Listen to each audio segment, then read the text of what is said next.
Welcome back, everyone. My name is Marla Fernandez, and I'm going to be talking to you about navigating the complex terrain, free speech, and community harmony in America. Join me in this video as we delve into the intricate challenge of balancing individual rights to express their beliefs and the rights of communities to foster safe and welcoming spaces. At the heart of this issue are the fundamental principles enshrined in the U.S. Constitution and the Colorado Constitution, protecting individual rights to freedom of speech and religious expression. We'll explore a recent incident involving a group wearing Stand to Protect Children t-shirts at an LGBTQ event, which raises important questions about the insurrection of free speech and community gatherings. Legal experts weigh in on the nuances of free speech within context of community events and the challenges in maintaining order while respecting individual liberties. As we navigate this discussion, we'll reflect on the roles of both communities and governments in creating an inclusive and respectful environment for free speech. We'll also examine the First Amendment's aspiration to foster tolerance of differing thoughts, ideas, and beliefs, and how it seeks to strike a delicate balance between individual autonomy and societal values. This incident serves as a reminder of the ongoing need for respectful dialogue and understanding among individuals and communities with differing viewpoints. Join me in exploring this complex terrain where the rights of individuals and the well-being of communities intersect. Now, understanding free speech, lesson from a first-generation American. Let's dive in and incorporate the legal arguments into our lesson on free speech. The First Amendment is a shield against suppression, the very thing that we're dealing with today on social media platforms and across the United States and the world.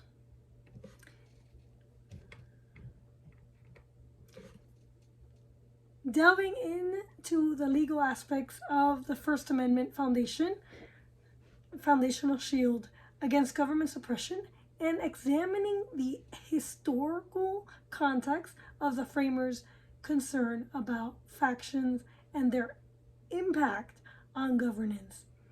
So, fear of factions. As we explore the legal framework of the First Amendment, it is essential to understand the context in which it was conceived.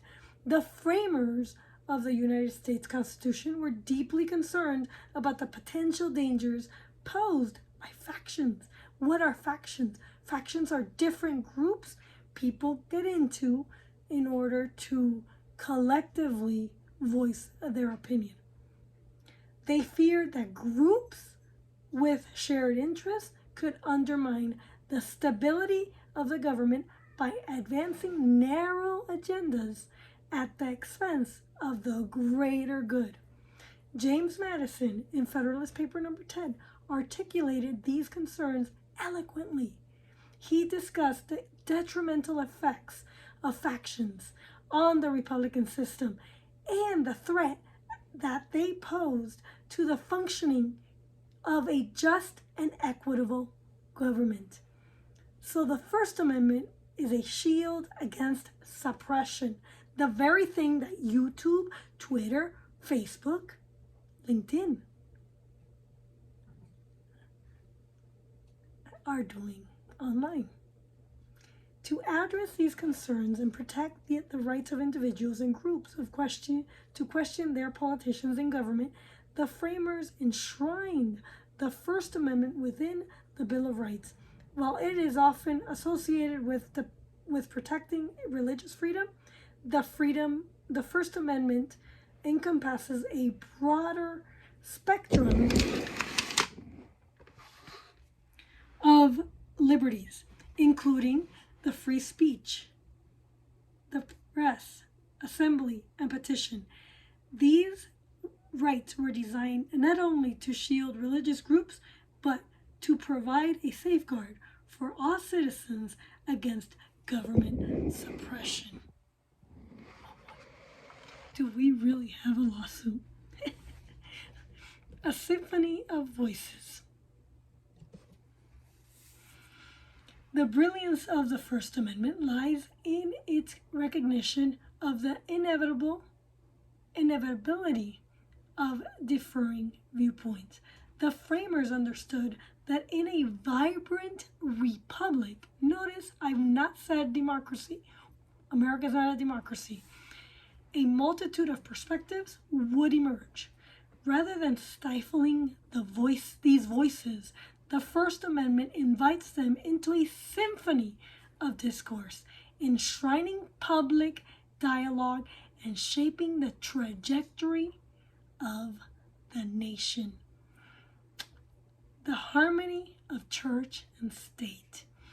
This is a heatedly debated topic. Are you ready?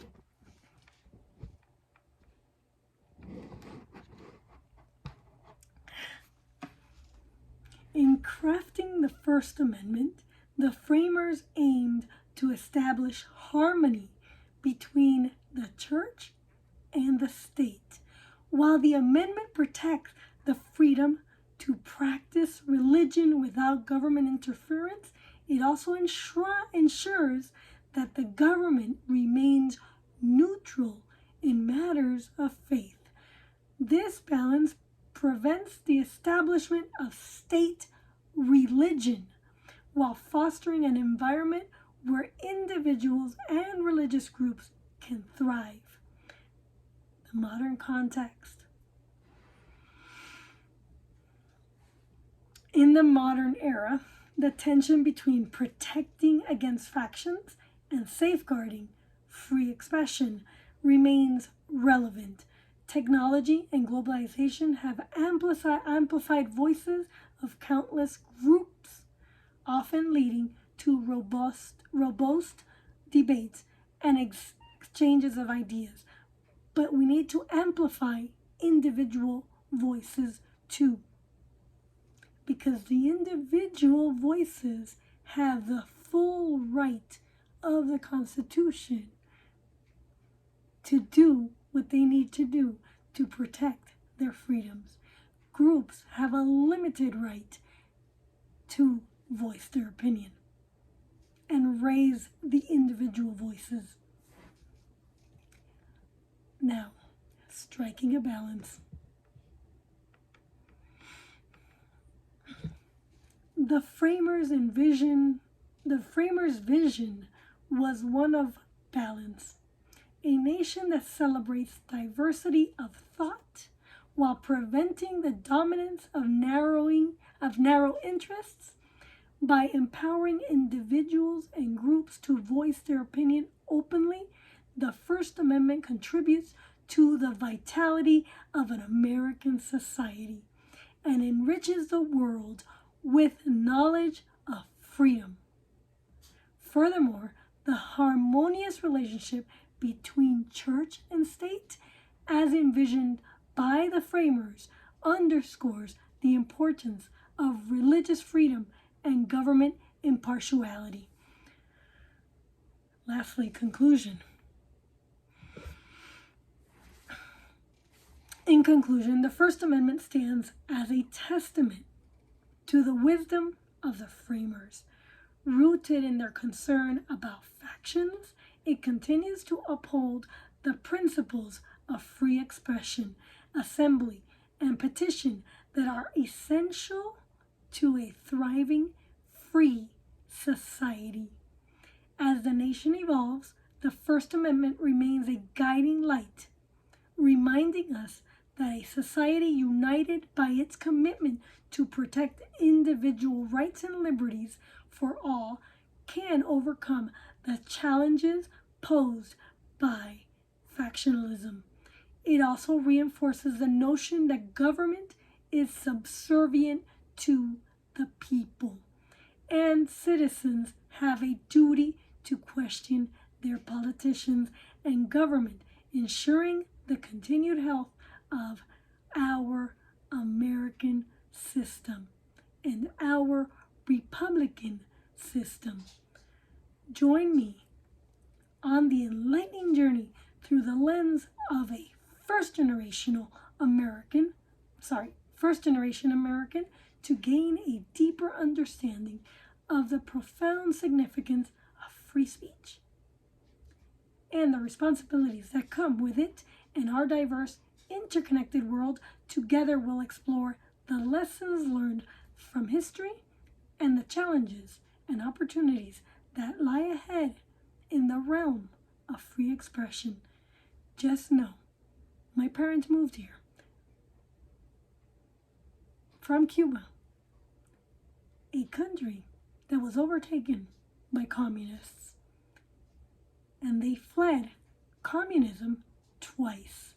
They fled Franco the first time, and they fled Castro the second time. This is me, Marla Fernandez, a first-generation American who was born in the United States, and her parents and grandparents naturalized in the U.S. So we have no allegiance to any communist nation, and we will never have any allegiance to any communist nation. And I stand here and I want to let you know that if you want to stay free, you must steer clear of communist ideas, because those ideas will overturn our freedoms and put us right under the thumb of a totalitarian regime. Thank you very much. God bless America. Comment below, subscribe, and share this video widely, because people need to know that in America, the individual has the right to the fullness of the Constitution, and groups and companies have a limited right of free speech. Period. Thank you very much. This is Marla Fernandez, paralegal extraordinaire and certified mediator. Until next time.